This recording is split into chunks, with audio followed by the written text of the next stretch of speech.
Good morning, everyone. I am Joseph Munyambanza. My home country is the Democratic Republic of Congo, but I have lived most of my life in Uganda. When I was 6 years old, war came to my village. We were forced to run, or we would be shot, or we would be taken to be child soldiers. We ran, and when we stopped running, we had no home anymore, and many of us lost families. And so, when I was 6 years old, I became a refugee. I learned that being a refugee meant that I was nobody. I had no rights. I had no identity. I was expected to fail in life. I would have little or no education. I should expect nothing from the future. I probably would not survive. If starvation and malaria did not kill us, anger, hatred, and lack of hope would. This was not the life I had imagined for myself. I had hopes and dreams like other children. But now, I was just a refugee. I thought I had rights and identity, but now they made me a refugee and took that away from me. They say that it was their right to do so. When I was 7 years old, I realized to change my life, I needed an education. I needed to have hope, and I needed to believe in the future. And so, at 7 years old, I began a journey. That journey would bring me here to the African Leadership Academy 10 years later. In the camp, I went to school every day. I studied hard. It was not easy. In the morning, I would get up very early and dig. My hands would be covered with blisters and bleeding.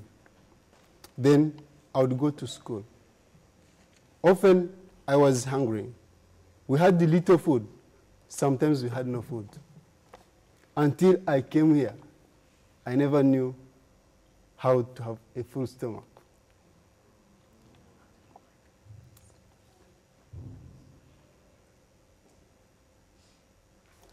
I was tired, and I would try to study late at night with a candle when my parents were asleep.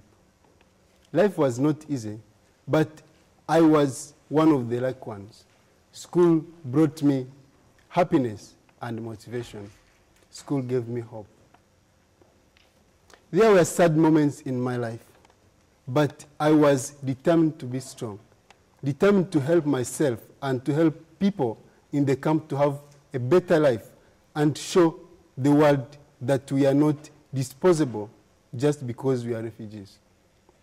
I became even more determined when I lost my older sister. She died in pregnancy. The nurses refused to help her because she had no money.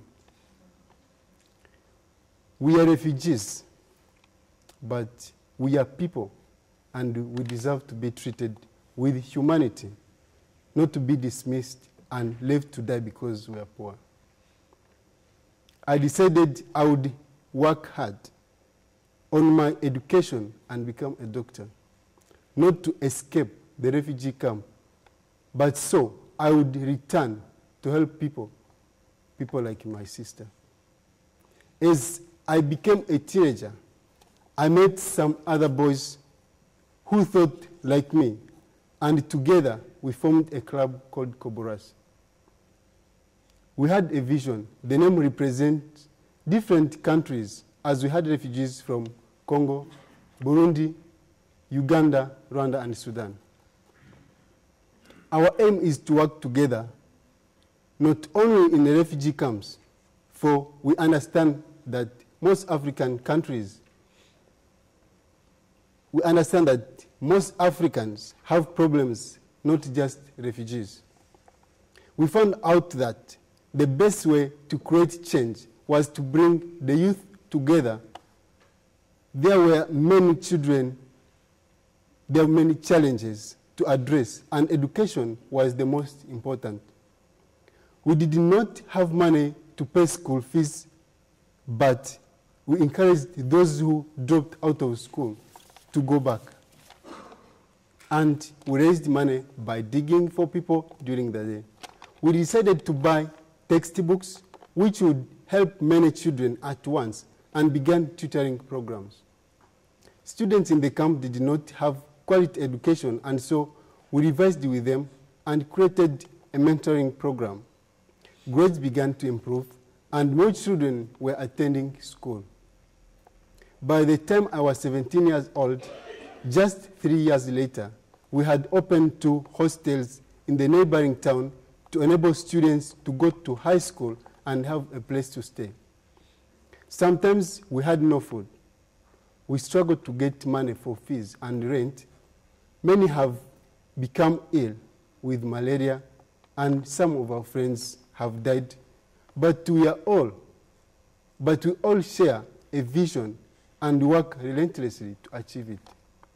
We also opened a Koburaz school in the refugee camp where children could go get quality education, and the school continues to grow. We started club activities for the children, playing soccer and other things so that they can exercise and have fun like children who are not refugees.